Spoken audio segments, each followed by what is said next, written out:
행정수도 이전은 개헌사항입니다. 저는 이제 여러 번에 걸쳐서 개헌이 반드시 필요하다. 그리고 개헌은 내년에 지방선거와 함께 투표에 붙여야 한다 말씀드렸습니다.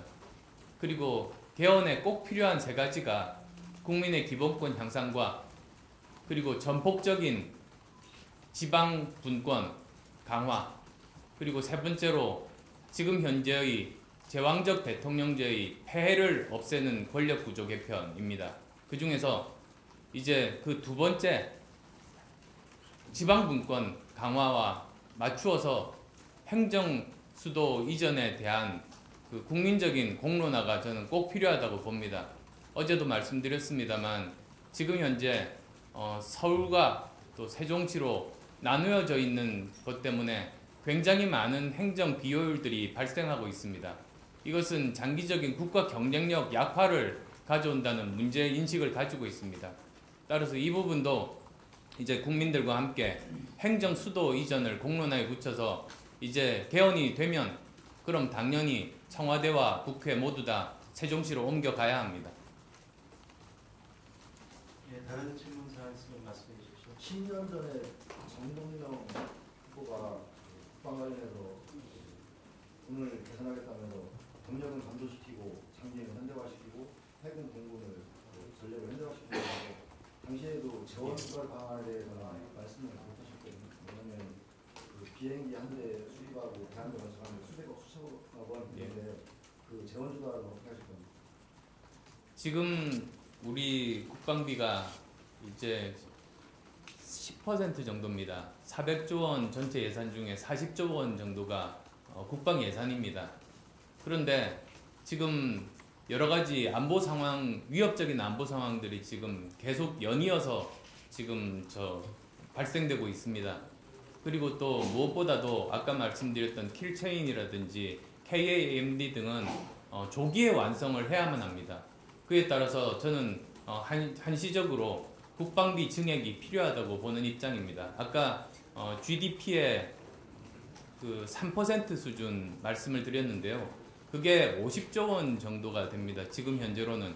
그러니까 그걸 이제 단기간에 내년에 바로 올리자는 것이 아니라 점진적으로 이제 거기까지 임기 내 갈 수 있도록 해야만 우리가 필요로 하는 그 국방 예산을 조달할 수 있다는 말씀드리겠습니다. 지금 4차 산업을 갖다가 굉장히 강조를 많이 하시는데요. 여기입니다. 4차 산업이 국방까지 그 연계를 하신다고 하는데 일반 국민들이 생각할 때 4차 산업이라는 것에 대해서 피부에 와닿는 게 거의 없는 것 같습니다. 그 4차 산업에 대해서 대표님께서 가지고 계신 보관이 있으면 좀 말씀드립니다. 4차 산업혁명은 한마디로 융합혁명입니다.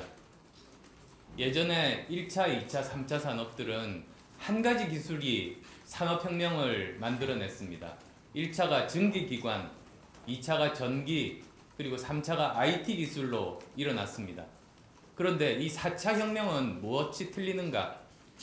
수많은 첨단 기술이 각각 발달하고 이것들이 독립적으로 존재하는 것이 아니라 융합해서 그래서 일어나는 혁명이 4차 산업혁명입니다.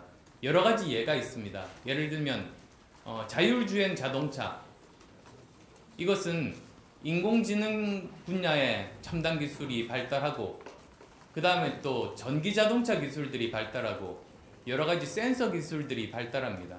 이것들이 한꺼번에 융합을 해서 자율주행 자동차가 만들어지는 겁니다.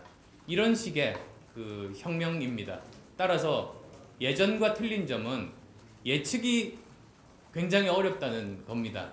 어떤 기술들이 이렇게 모여서 융합을 할지 모릅니다. 저는 대전이 지금 정말로 좋은 여건을 가지고 있다고 보고 있습니다. 무슨 뜻이냐면 우리 수많은 그 기술들 기반 연구소들이 다 대전에 모여 있습니다.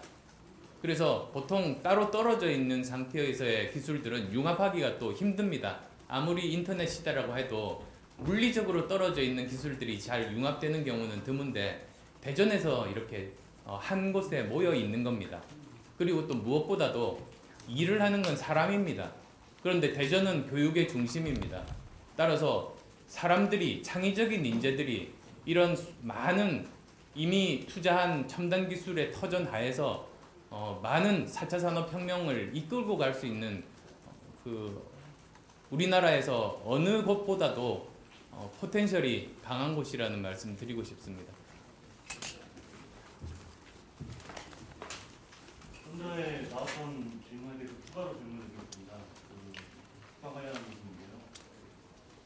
지정학적으로 보면은 미일 중력 굉장히 강대국 틈바구니에 끼어 있는데 이 틈바구니 위에서 군비 신강을 통해서 자강 안보를 하겠다는 게 과연 현실적인지 이런 의문들은 이제까지 항상 있어왔던 질문이거든요.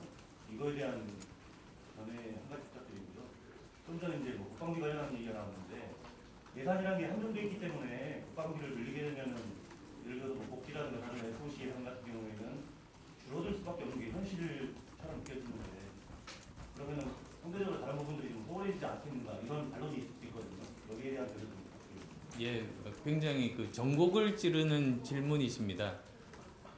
우선은 저는 국가에서 가장 중요한 기반이 안보라고 생각합니다. 예전에 제가 오랫동안 했었던 일이 컴퓨터 바이러스 백신 V3 만드는 일이지 않습니까? 컴퓨터 보안 쪽 일을 아주 오래 했습니다.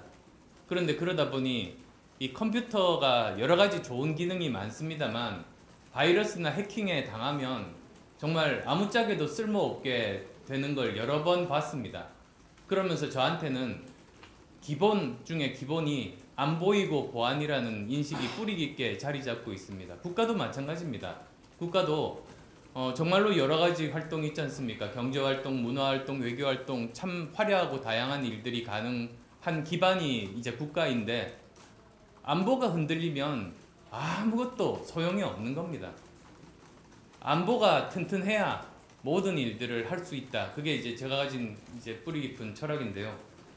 지금 고민 중에 하나가 정확하게 말씀하신 그 부분입니다. 지금 우리나라가 이제 우리 국방력이 세계 7위 정도 전후되는 걸로 알고 있습니다. 세계 어느 나라와도 사실은 부럽지 않은 정도의 그런 국방력을 가지고 있습니다. 문제는 우리를 둘러싸고 있는 네 나라가 세계 국방력 1위, 2위, 3위, 4위입니다. 우리나라가 지구상의 다른 곳에 있었으면 이렇게 참 곤혹스럽지 않을 텐데 지정학적인 위치 때문에 이렇게 지금 되어 있습니다. 그런데 제가 군비로 경쟁해서 4위 안에 들자는 말씀은 아닙니다. 일단 우리는 아까도 말씀드렸습니다만 지금 안보에서 이제 국방에서 가장 중요한 요소 중에 하나가 한미동맹입니다. 이제 한미동맹을 근간으로 하고 그렇지만 세상은 알 수 없는 일이지 않습니까? 국가와 국가 간의 관계는 우리 스스로도 정말 우리 스스로를 보호할 수 있는 수준을 목표로 삼고 열심히 이제 우리의 안보 능력을 키우자 이제 그런 말씀을 드립니다.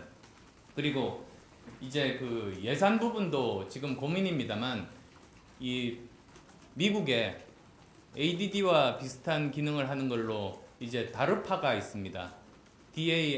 DARPA입니다. 이제 거기서 여러 가지 새로운 분야를 도전했습니다. 장기적이고 불확실한 많은 프로젝트를 하면서 사실은 거기서 인터넷이 만들어졌습니다. 그것뿐만 아니라 자율주행 자동차도 마찬가지고 정말 민간보다도 훨씬 더 앞서서 여러 가지 다양한 실험을 한 혁신의 탄생지입니다. 이제 그러면서 미국이나 이제 특히 이스라엘 같은 경우에는 이런 국방에 투자하는 그리고 특히 이제 국방 연구개발에 투자하는 그런 예산들이 산업화와 연결이 되면서 민간에 굉장히 많은 번영을 가져왔습니다. 국가적으로도 그 나라를 먹여 살릴 수준까지도 이제 발전했습니다. 우리는 그런 모델을 본받을 수 있다고 봅니다. 즉, 이 단순히 국방 예산이 그냥 우리를 지키는 데만 이렇게 쓰이고 있는 일종의 보험 역할만 하는 것이 아니라 또 이 계기를 통해서 특히 이제 4차 산업혁명의 여러 가지 가능성이 있는 기술들을 장기적인 시각으로 투자할 수 있는 곳은 저는 이 분야라고 보는 입장입니다. 그렇게 되면 이것이 산업 발전에도 연계되고 도움이 될 수 있다는 생각을 하고 있습니다. 네, 시간 관계상 한 분만 더 질문을 받도록 하고요. 잠깐만요. 그 전에 송기석 국회의원, 국민의당 국회의원이시고 국회 교문위원이 되셨습니다. 예, 질문해 주시죠. 교육과학 관련 질문드리겠습니다. 대한민국이 글로벌 경쟁력을 가지고 있는 건 교육과학이라고 보고 예, 그렇습니다. 그 대한민국 안에서 지금 교육과학을 하는 것이 교육부와 교육환경과학부가 있습니다. 대통령이 되시면 교육과학 정책을 어떻게 국가단위관을 행겠다는 미래창조과학부와 교육부를 위원회로 격상시키겠다는 건지 구체화될 수 있는 조직에 관련된 예, 이제 제가 지금 교문입니다. 그리고 여러 번에 걸쳐서 이제 교육부 관계자나 장관을 두고 이야기했습니다. 교육부 폐지해야 된다. 왜냐하면 지금 현재 교육부는 장기적인 교육 정책이 가능하지 않게 만들어서 장관이 바뀔 때마다, 대통령이 바뀔 때마다 교육 정책을 바꾸는 주범이고, 동시에 앞에서 끄는 방식의 정책, 즉 명령을 내려서 따라오게 만들면서 창의 교육을 원천적으로 불가능하게 만드는 주범입니다. 이걸 없애려면 지금 여러 가지 많은 시도를 했는데 많은 시도들이 실패했습니다. 창의 교육이 가능하게 하고 장기 교육 정책이 가능하게 하기 위해서는 교육부를 없애고 대신에 장기 교육 정책을 합의하는 국가교육위원회와 그 다음에 그 정책에 따라서 지원만 하는, 그래서 자율성을 살리고 창의 교육이 가능하게 하는 교육지원부로 이제 재편해야 된다는 게 제 지금 주장입니다. 저는 신념을 가지고 있습니다. 그 꼭 이제 밀어붙일 겁니다.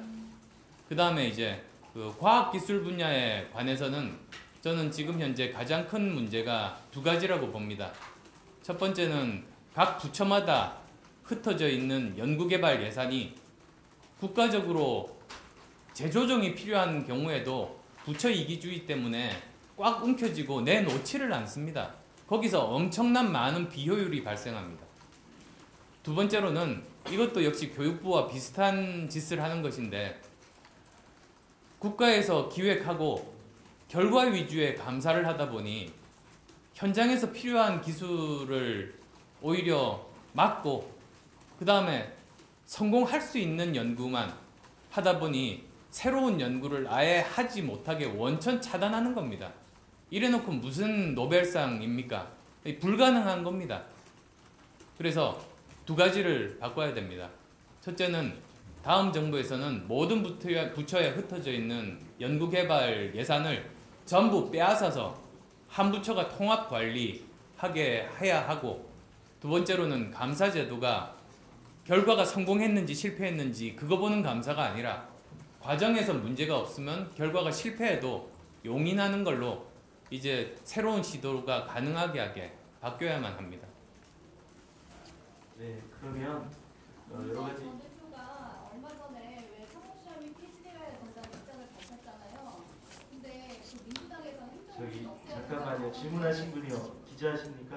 아, 네. 저는 그 대법이라고 활동하고 있습니다. 네, 지금 저 시간 관계상. 예, 근데 그 문제도 제가 얼마 전에 발언했습니다. 찾아보시면 다 나옵니다. 그러면 그 시간 관계상 죄송하고요. 이상으로 기자회견을 간담회를 마치겠습니다. 수고하셨습니다. 감사드립니다.